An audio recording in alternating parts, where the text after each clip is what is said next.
Welcome to Burn the Ship.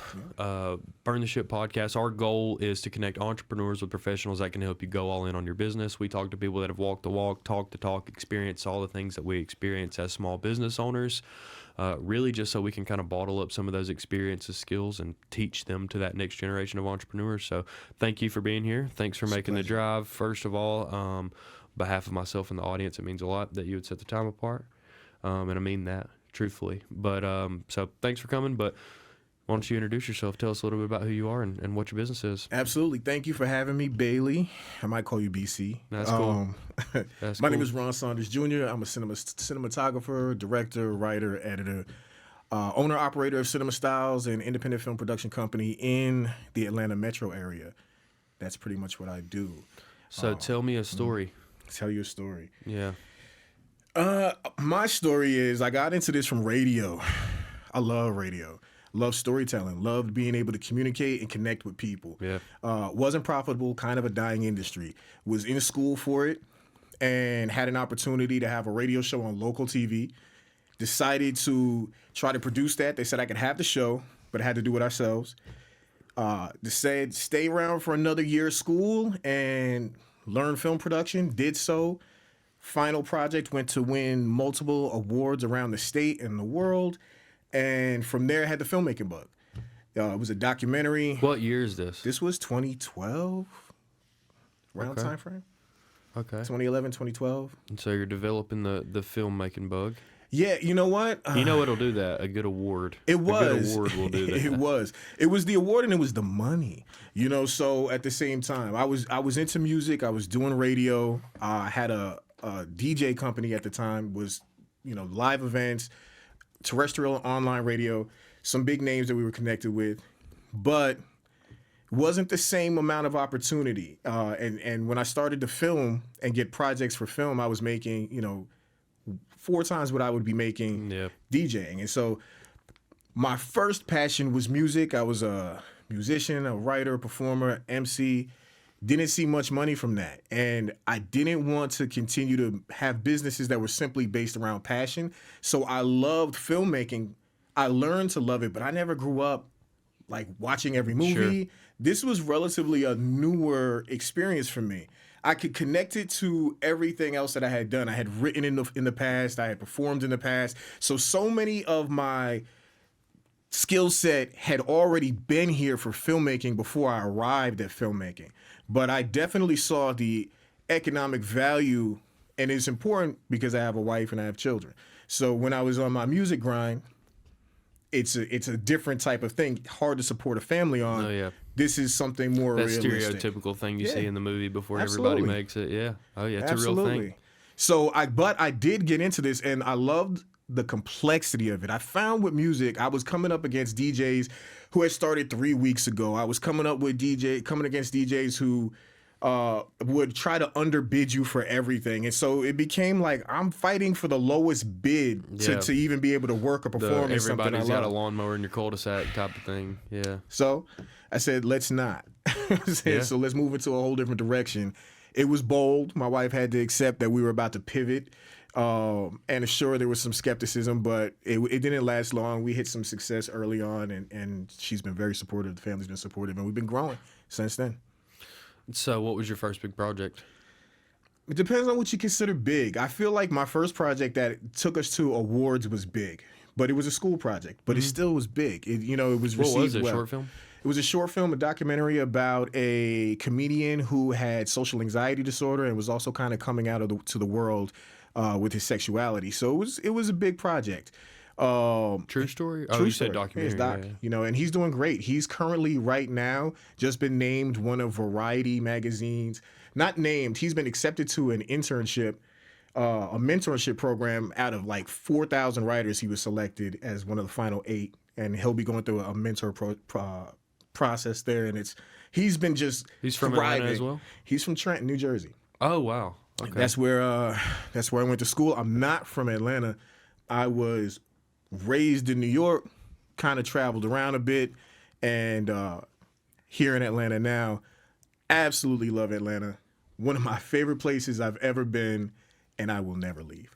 Yeah. But no, not from here, but definitely whenever I go somewhere, I want to assimilate. I don't want to just come in and like I'm here now. So I went to school here at GSU during the pandemic. Oh, I cool. went back to school. I love actually really trying to get involved with the community and really assimilate. I don't want to just show up and not know where I'm at. I want to feel like this is home. And so I want to do everything I possibly can to be integrated into Atlanta and be a member of this beautiful scene, you know. So I'll ask my question a different way, right? Big project is not the correct way to say it. Here's I think what I want to know, and probably what the audience wonders as well, is how do you get into, like, how do you break down the doors in your industry? Because it's hard to see that. It's hard to see that from the outside. Yeah. Like, I could understand being in school and being assigned a thing, and you create this very creative thing that is based around that project. But when you're trying to get yourself into this film industry, whether it's in New York or it's in Atlanta. I got your answer. Slow down, BC. All right. I'm with you. Nobody knows what the hell they're doing in this industry at all. Thank God. So just accept I thought it was just me. Just accept that you know as little as everybody else knows, and you know as much as everybody else knows. Now, that's not necessarily true. Obviously, you know, you can get professional education, you can get on-set experience, you can do your own projects, but remove the idea that I'm not worthy or I'm not ready. Walk with confidence. How do you do this in this industry? You have to be confident. Like, you have to exude it. You have to be powerful. You have to know it's a craft. Know your job. You know, if you can do that, it shows up very quickly. You get yourself on a film set very easily. Most people who get into filmmaking, I didn't go this route. I took the complete different route. But most people, they'll go PA. And they'll be on set, and if you can be useful, you'll get moved on to another project. And as you start to develop your skill set, you can move up. I have a complete entrepreneur mindset. Was not the way I was going to move. There's no way in the world at the age that I was entering filmmaking, having a family, that I was going to take a 7-year mentorship process to get me through that way. Right. So I bought a camera. I did my own projects. I said, this is who I am. And when I approach people and say, who are you? This is who I am. I'm a director of photography. I'm a director. I'm a writer. I'm an editor. I'm already doing this. I'm not waiting for validation. I'm not looking to get into the union. I'm independent. And if you want to go the union route, get in as a PA, get into the department that you want to be in, and work your way up. And over time, if you're good enough, you'll get there. If you want to be independent, put out work, solicit, make connections, network, stay cool. Yeah. So for me, I have always kind of been around cool people. Celebrities, musicians, famous people, rich people. I can fit into that environment and not look like I don't belong. Sometimes you have to be able to look like you belong in a room. Yeah. And I can do that because a lot of experience. Prior military, been all over the world. New York is going to prepare you for a lot because you interact with so many different people. Yeah. Moved to LA and got an opportunity to work in LA for 5 years. So really got exposed to the film scene in LA, which is unlike any film scene anywhere. Yeah. So that's great experience. In LA, you're gonna bump into a celebrity every 5 seconds. If you're prepared, if you got a portfolio, they'll need you. One of my first big projects working with Sean from Boys to Men, he has a child who has autism, and he has a charity. So I started to create documentary work around the charity and what they were doing for people with autism. Through there, I got to see and meet so many people. I met Martin Lawrence. I met, I can't even begin. Like the celebrity thing, I'm plugged in. Started to work in LA off of Craigslist. Craigslist in LA is like a major job site. Yeah. Not like anywhere else in the country. You go to Craigslist in LA and every 3 hours there's 10 new jobs being posted. Wow. I got my job working with Micah's Voice and Sean from Boys to Men off of Craigslist. I started shooting for Vlad TV off of Craigslist. So after I started shooting with Vlad, I also was again introduced to so many celebrities because every interview that we shoot is a celebrity interview. And I've been shooting with them for 6 years. Moved to Atlanta. Vlad calls me. He says, I need you for a shoot. I said, I moved. I said, but if you ever need any shoots in Atlanta, let me know. So you got to be confident to make that statement. If I didn't say that and I got off the phone with him, He just goes and finds somebody else who shoots. He calls me back an hour later and says, all right, I set up a shoot for somebody in Atlanta. Now I'm the Atlanta market for Vlad TV. Every single interview they shoot out of here, and there's 3 markets for them, Atlanta, Los Angeles, New York, I shoot. So that became just... And that's all celebrity style interviews. All celebrity. One-on-one Yep. with like a proctor or a Yep. host or whatever. Absolutely. So this is... That's like set stage work too, or Yep. So they got studios that they utilize. We work with different studios, but we have a main studio that we're operating out of right now, Soul Asylum Studios in Buford, and really like the location. But it's being able to take ownership, right? So if I was just an employee, I don't make that comment. But as an independent filmmaker, I do make that comment. Hey, if you need this, then we can do this here. This became extremely profitable for him. Sure. When they were first doing Vlad TV interviews, they were using one single camera and they weren't using professional lighting. Yeah. When I started shooting for them, I said, how about multiple cameras and how about professional lighting? They were like, because they were just online, they weren't taking the space as serious. Mm-hmm. We moved into that. They were doing 1080p. I'm like, how about we move this up to 4K? So continuing to be able to provide additional value, that work has been seen by millions of people. Last year, Vlad TV did over 1 billion streams. Yeah. So we're talking about eyeballs. I constantly look up and see something that I shot is in the New York Times, is in major publications being reposted, the conversations that we're covering all of the time. You do just the live production? Yeah, so pretty much. It's all taped. It's all recorded live. And they have people handling the posts. Yep. I did do some posts for them when they expanded. So they did expand into a new service where, because their content was micro content. So every day you'll get a new video. Then they offered a subscription service where you can get the full interview on day one if you pay a monthly fee. And so when they launched into that, I helped them. I started to cut the full length interviews for them until they can ramp up staff and start to take on some other people. So, but primarily, if I could shoot and not have to edit, I will. Yeah. Editing is valuable because it's so time consuming. Yeah. So if I'm gonna edit, it really has to be the money has to be there, and it has to be something that you want to do. Yeah. Because you get burned out quick. But to speak to your point about how do you do it, keep doing it. Keep getting better, have work that people want. What I can tell you about celebrities, they love cameras in their face. Yeah. They need it. Like, I need oxygen, they need a camera in their face. I'm not even lying. Like, when you start to get around that culture of people, it's like, dude, they're walking around, somebody's taking BTS. Get the picture of me doing it. It's like they need cameras. Mm-hmm. So, like, when you're a filmmaker, you have to figure out what the market is. This is the thing that a lot of times filmmakers don't understand is it's a market. So if I'm selling hot sauce, the market's the grocery store, and there's an aisle, and there's shelves, and there's 1 million hot sauces on this shelf.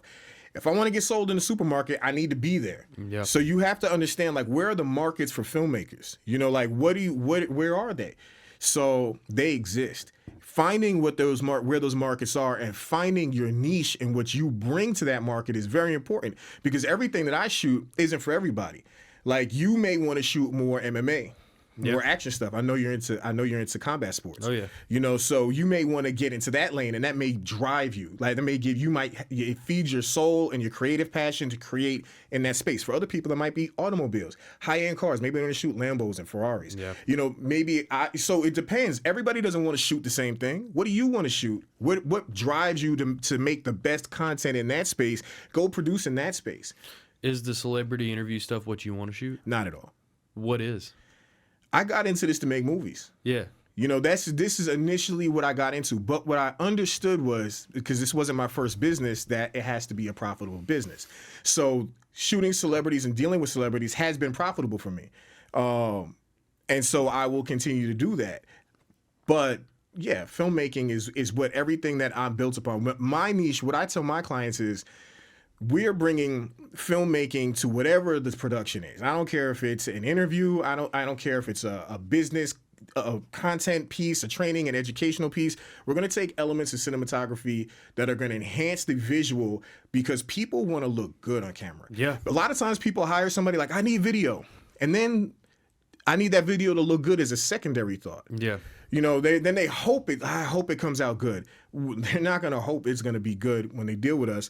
We're not just shooting. We don't shoot video. I look at videography as almost a disrespectful term, but I've come to embrace it. Because everybody's like, you're a videographer. I'm like, I'm so much more than a videographer. And no disrespect to videographers, but a lot of times I consider what they think is somebody who pulls up a camera, points and shoots, it's on autofocus, and they're just going to record everything that's taking place until the end of the day. Yeah. But that's not what cinematography is. It's intentional shot selection. It's camera decisions. It's lens decisions. It's, you know, what is my aperture going to be? It's going to be how am I going to fill in for contrast ratios that are going to be in the space? How do I want to deal with lighting? Is it high key? Is it low key? And when I'm going to do anything specific with color, you're making so many intelligent decisions about the image you're creating. And that's what I communicate. And when my clients get to understand the value of that. Yeah. So that they understand, like, why is this different from somebody else? For a myriad of reasons. That, you know, part of this is what I went to school for, but going to school has nothing to do with the amount of individual training and seminars and things that I continue to do every day. I never stop learning. If you stop, you're going to be behind quick. This is a technology field where things are forever changing. You absolutely need to stay on top of what's taking place at all times. So it feeds me on so many levels. Intellectually, spiritually, physically, it's something that I absolutely love to do, and I bring so much passion to it every single day. It keeps the crew excited, it keeps me excited, it keeps the client excited, engaged. You want to keep that positive energy going because when it's over, they're hiring you back. No doubt. They're hiring you back. And so that's to your point about how do you do it, how do you keep going? You have to be excellent at your job. And people will be like, this was better. They always comment on the professionalism. And for me, it always has to be cool. Yeah. Like, that's part of what I do. Like, I look at a lot of video like, oh, that was so boring. Yeah. Or that was so bad. Put me to sleep. Yeah, like, is it cool, though? And that's part of me coming from music and my music background. It's like, yeah, I've heard a lot of shit. I've seen a lot of shit. But is it cool, though? Like, is this fire or is this whack? So that's always something that that Wu-Tang it mentality, is, man. right? Wisdom of the universe, the truth of law for the nation of the gods. You know what I'm saying? Wu-Tang. But it's definitely what you want to bring to what you're creating. So from that, so like last year we shot a movie with was it 2 years ago? We shot with Funny Marco. It was in post-production. You know, that came from me shooting so you said it's still in post-production? Yeah. And why? I'll tell you why. Because a lot of times when all right, I'm going to say it. All right. I'm being advised to be political to an extent. All right. But I'll tell you why, more or less. High overview. Sometimes people don't always budget for post-production appropriately. So a lot of times people noticed. So they're like, "Oh, we're going to," and it was star-studded with like internet personalities. Well shot, we shot it. They wanted us to produce the edit, but the budget wasn't there. Mm-hmm. And so a lot of times when it comes to clients, they don't realize how much post-production is. They're so much more concerned with the production and, you know, maybe having the specific camera they want to have it shot with, but they don't always take into account this may take 3 to 4 months to edit. Yeah. Do you have that 5 days a week to 6 to 7 days a week with how much time, 8 to 10 to 12 hours? Can you afford that? And even if you start to wheel it back to below minimum wage costs, it's still going to cost a lot of money, even if you were willing to wheel and deal all the way down to that level. And sometimes they're like, I just didn't prepare. I was not prepared for that. So when you're dealing with the independent things, a lot of times they don't have guidance. So a first-time filmmaker who's making a movie with an industry is going to be given like a chaperone who's going to guide them through it. Okay, you're the first-time director. Make sure you do this, that, and the third. For people on indie sets, they don't always have that, which is a value that we try to provide to our clients because we know that we are your subject matter experts. We're going to tell you this is what you need to be prepared for. But the way that I got into that shoot was I was shooting a commercial for BET for Real Husbands of Hollywood, the Kevin Hart fake reality show. Yeah. And Marco was on one of those commercials. So I met with him. We exchanged contact information, exchanged social media contact information, and went about my day. A week later, he's like, hey, I had a camera operator for a film that I'm shooting, and they dropped out. They can't do it. I met you the other day. I really liked your work as professional. Can you do it? And I was like, I'm available. So that, again, how did I get that job shooting that for BET? Was because I know the producer for another BET program that I shot, which was Celebrity Interviews. I was shooting Celebrity Interviews for a BET program called Blew a Bag. And so, that producer said, hey, Ron, I got to be here. Can you do this BET thing last minute? So I said, no problem. So we did that.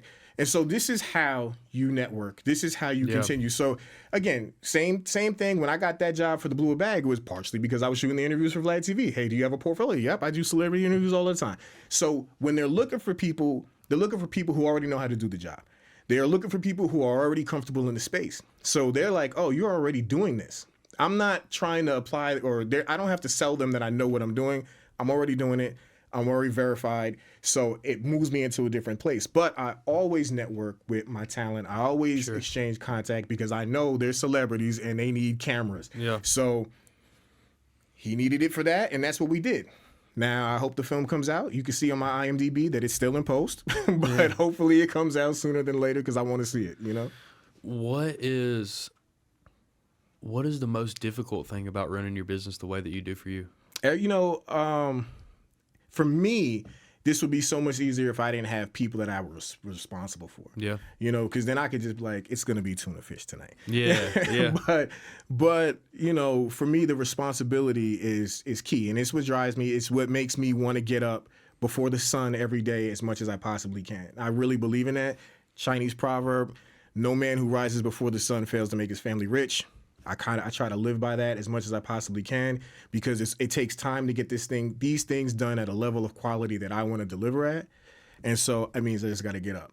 And so do it. And that's really key. But for me, it's not just me, it's the people who depend on me.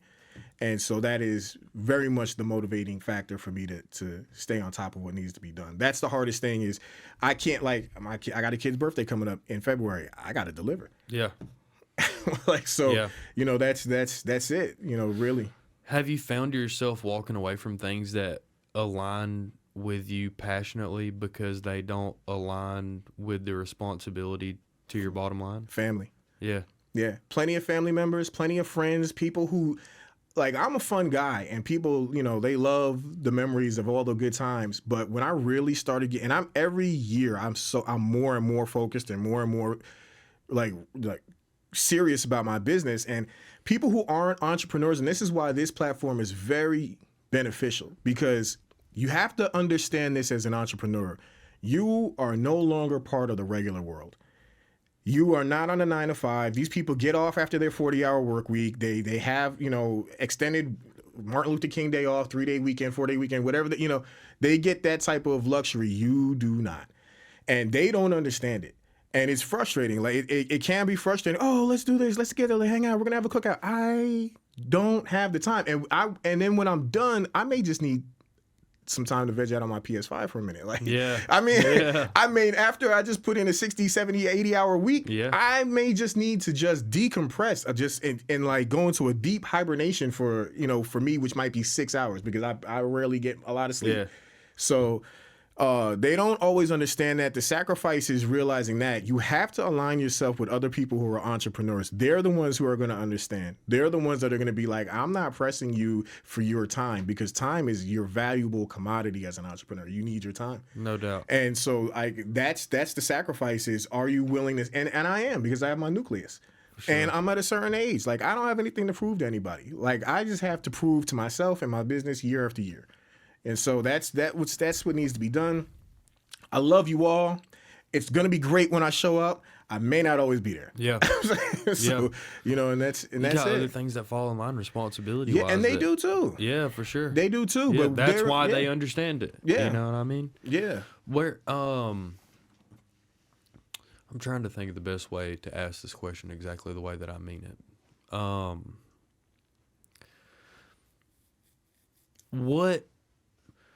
What is the value to you of falling in love with what you do? Legacy.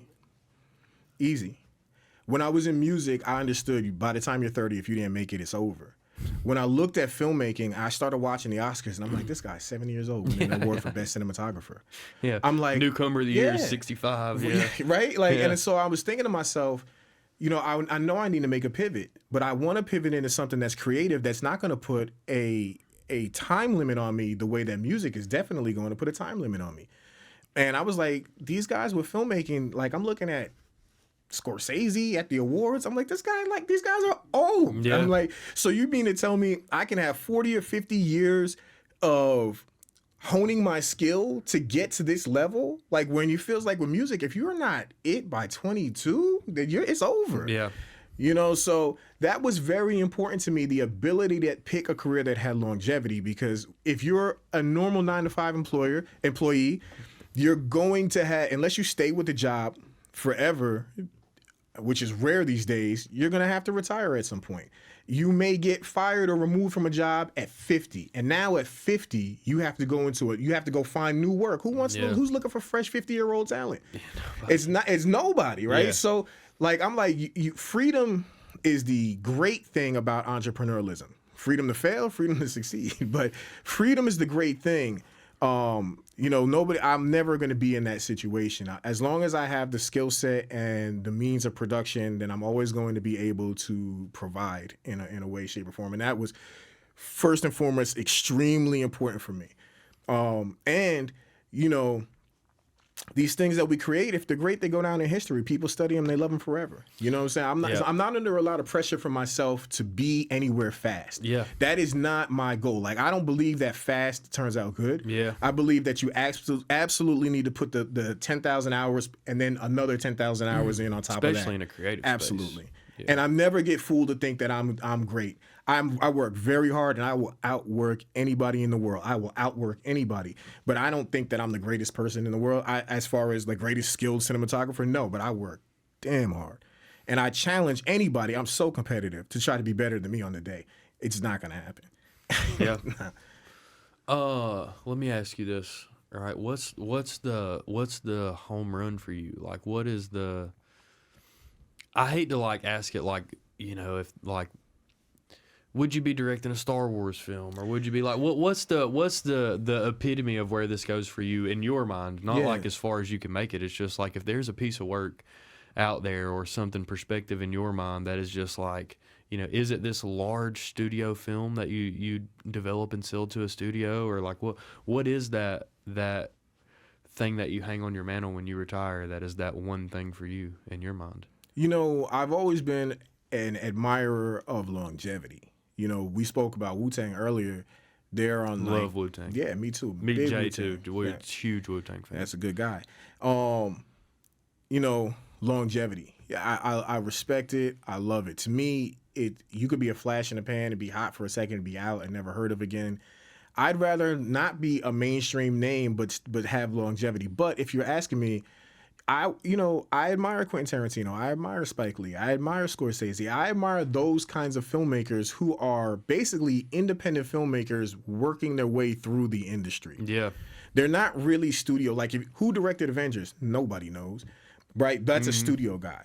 The studios buy Spike's work. They buy Quentin's work. It's not quite the same thing. And then they have different opportunities where I think Spike Lee recently brought his collection to Netflix. Yeah. They have opportunities to have control over their work. As a person who spends an extreme amount of laborious hours working on things, you care for those things. You begin to love those things. And you don't necessarily always want to take the things that you worked hard, you care for, and you love and just give them to a studio. Mm-hmm. And so they're like kids. You're like, these are my babies. Yeah. And so I definitely want to develop my own content that I have a large amount of control over. Yeah. That I receive, monetary compensation from forever. As the films have long lives these days. Yeah. They last. They can move to streaming site to streaming site. They can be rerun at festivals. They can be rerun at theaters.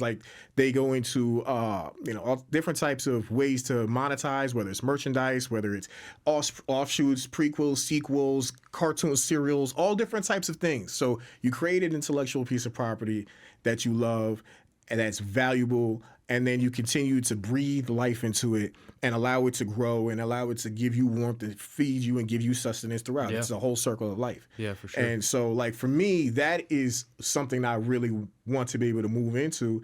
But I'm also extremely patient because I don't know everything. And I'm on the indie track. But to me, I think you're gonna find a lot of people should be considering the independent track. You just had this writer strike. How'd that work out for you? Yeah. You just like I have some friends in LA that Yeah. have just spent 9 months unemployed. Yeah. Yeah. And you know, you don't own it. The guy who directed Avengers, great. You don't own that film. That's Disney's film. Yeah. You got paid to do a job. The job That is guy over. got fired. Yeah. That So, guy got fired yeah. for tweets that he made in like 2011. You can't. That can't happen. That exactly. Yeah. Exactly. But to speak to Star Wars, not Star Wars as it being a studio, Star Wars as being George Lucas. Yeah.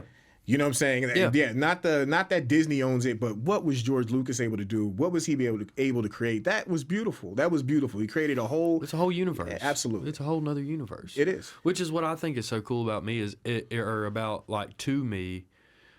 about those directors specifically the ones that you mentioned.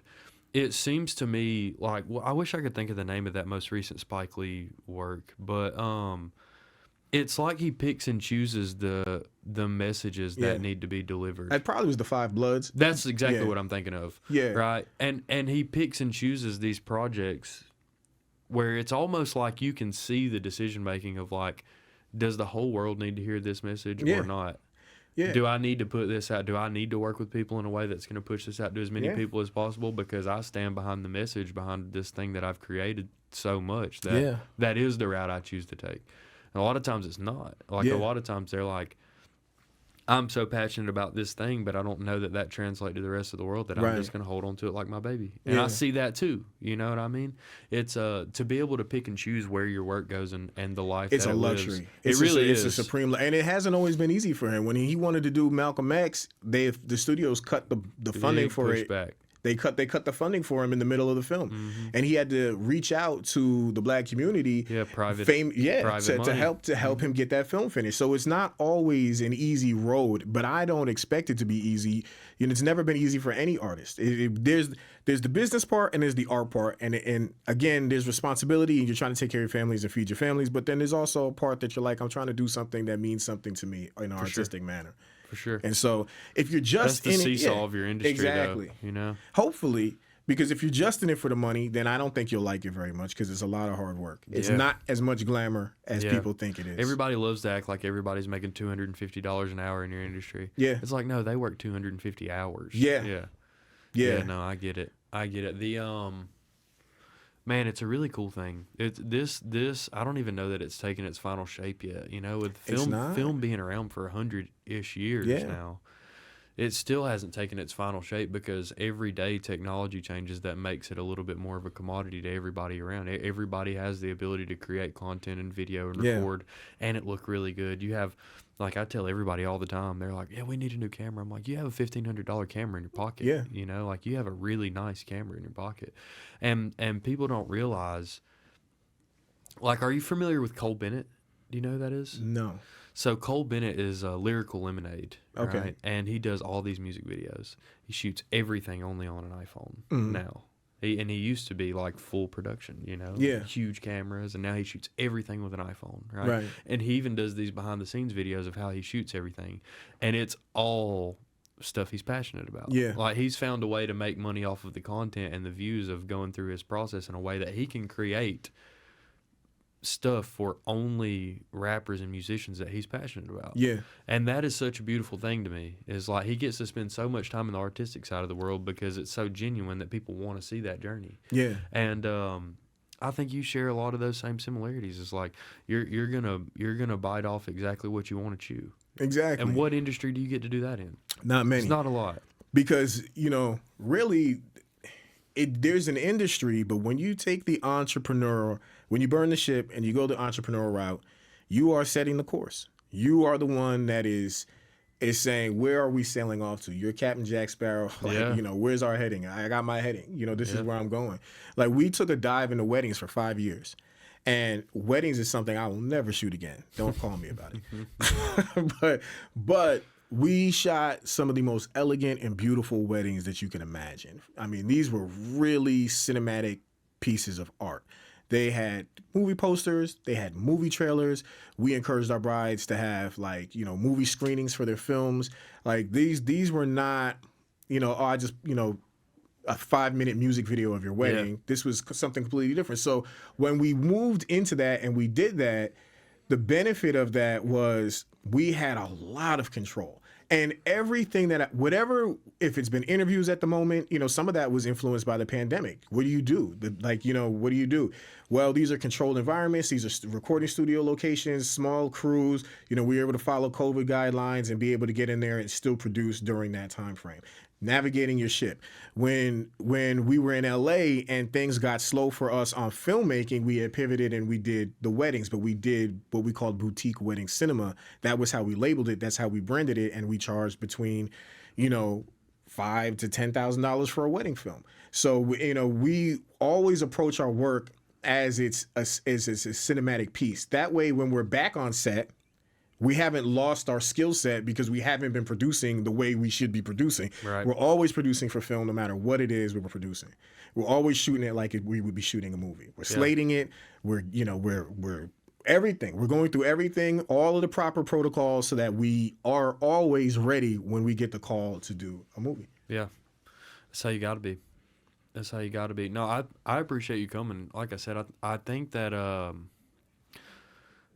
what people wrestle with in your industry is very similar to what people wrestle with in every industry. Is like, it's hard to find that validating thing that makes you feel ready to be an expert in your field. Yeah. Right.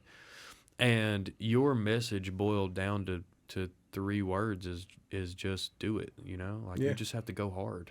You just have to go so hard, and you have to fall in love with the process and not the numbers and the metrics. You got to feed your family. You got to be responsible for the things that you made yourself responsible for. But when you fall in love with the process, you can do some really cool things, and you can desire growth in a way that makes that journey so much different than what it can be, than what it would be if that wasn't the decision that you made. Yeah. So no, it's really cool. I appreciate you coming. If you got anything else to leave the audience with, please leave it to them. www.cinema-styles.com _cinema_styles on Instagram. Feel free to reach out, hit me up. We can have a conversation. Thank you. I appreciate you coming, my friend. It means a lot. Ooh, burn the ship. Burn the ship.